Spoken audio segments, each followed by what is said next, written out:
3525 public interest litigation కేసులే pending ఉన్నాయి. ఇంకా 3525 ఓన్లీ పిల్స్ ఉన్నాయి. పబ్లిక్ ఇంట్రెస్ట్ లిటిగేషన్ పిటిషన్స్ ఇంకా పెండింగ్ ఉన్నాయి. ఇంకా బాధాకరంగా చెప్పాల్సింది ఏంటంటే ద ఓల్డెస్ట్ కేసు ఎప్పటిదంటే the oldest case of supreme court is 1984లో నమోదైనటువంటి ఒక కేసు ఇంకా సుప్రీంకోర్టులో ఉండడం అనేది ఈ పెండెన్సీ కేసులలో ఉన్నటువంటి ఒక బాధాకరమైనటువంటి అంశం.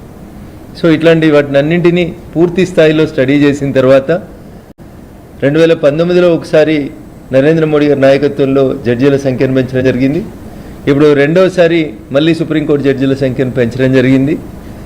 దేశ ప్రజలకి సత్వర న్యాయం అందించాలనేటువంటి ఒకే ఒక ఆశతో ఈ రకమైనటువంటి మార్పుల కోసం అని చెప్పి ముందుకు పోతా ఉన్నాం. పెరుగుతున్నటువంటి కేసులు, పెరుగుతున్నటువంటి లిటిగేషన్స్, ప్రపంచవ్యాప్తంగా ఉన్నటువంటి వివిధ దేశాల్లో ఉన్నటువంటి జ్యుడిషియల్ డిస్పోజల్ సిస్టమ్స్ అన్నింటినీ గమనించిన తర్వాత మన దేశ అవసరాలకు అనుగుణంగా ఈ జడ్జీల సంఖ్యను పెంచి స్పీడీ డెలివరీ ఇవ్వాలనేటువంటి ఒక మంచి ఉద్దేశం కోసం ఈ రకమైనటువంటి తీసుకుంటూ రావడం జరిగింది. దీన్ని అందరూ కూడా స్వాగతిస్తారని నేను అనుకుంటా ఉన్నాం. అనేక రకాలైనటువంటి మార్పులు చేర్పుల్ని భారత సర్కార్ వచ్చిన తర్వాత, నరేంద్ర మోడీ గారి సర్కార్ వచ్చిన తర్వాత ఇక్కడ కంప్లీట్ చేస్తూ వచ్చినాం.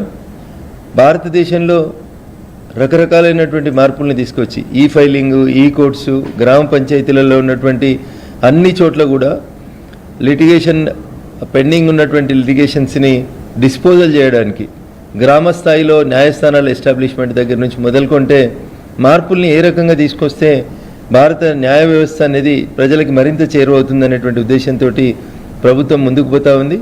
సహకరించి బిల్ పాస్ కోసం కృషి చేసినటువంటి లోక్సభ సభ్యులందరికీ కూడా ఈ సందర్భంగా ప్రత్యేకంగా కృతజ్ఞతలు తెలియజేస్తూ, ఫస్ట్ టైం 9 మంది జడ్జిలతో కూడినటువంటి ఒక కాన్స్టిట్యూషనల్ బెంచ్ ఏర్పాటు చేసినప్పుడు సుప్రీంకోర్టు ఒక సందిగ్ధమైనటువంటి పరిస్థితిని ఏర్పాటైంది. 9 మంది జడ్జిలు ఒకటే బెంచ్ మీద శబరిమల కేసుని విచారించేటప్పుడు ఒక ఫుల్ బెంచ్ కావాలని అనుకున్నప్పుడు 9 మంది జడ్జిలతో కూడినటువంటి ఒక ధర్మాసనాన్ని ఏర్పాటు చేయాల్సినటువంటి పరిస్థితి వచ్చింది. ఒకటే బెంచ్ మీదకి 9 మంది జడ్జిలపై ఒక కేసు వినడం ప్రారంభమైనప్పుడు 34 మంది జడ్జిలు ఉన్న పరిస్థితులలో చాలా వరకు బెంచ్లు ఇబ్బందికరమైనటువంటి పరిస్థితిని ఎదుర్కొని న్యాయమూర్తుల కొరత కనబడింది. సో అట్లాంటప్పుడు ఒక కేసు గురించి ఎక్కడైనా ఇబ్బంది వచ్చి దేశవ్యాప్తంగా ఒక చర్చ జరుగుతున్నప్పుడు 5 జడ్జీలు, 7 జడ్జీలు లేదా lengthiest or longest supreme court constitutional bench 9 మంది జడ్జిలతో కూర్చుంది ఏర్పాటు చేయాలని అనుకున్నప్పుడు మిగతా బెంచ్లన్నీ డిస్టర్బ్ అవుతున్న అంశాన్ని ముఖ్యంగా గమనంలోకి తీసుకొని భారత ప్రభుత్వం ఈరోజు ఈ న్యాయమూర్తుల సవరణ సంఖ్య 34ని 38కి పెంచేటువంటి బిల్లుని ఆమోదించడం జరిగింది. ఇది దేశ ప్రజలకి సత్వర న్యాయం అందించేందుకు ఉపయోగపడుతుందని చెప్పి ఈ సందర్భంగా భావిస్తా ఉన్నాం. థ్యాంక్ యూ అనండి. సుప్రీంకోర్టు కొలీజియం సంబంధించి నిన్న కూడా చూశారు, జస్టిస్ విజయ్ బయారావు చాలా కీలకమైనటువంటి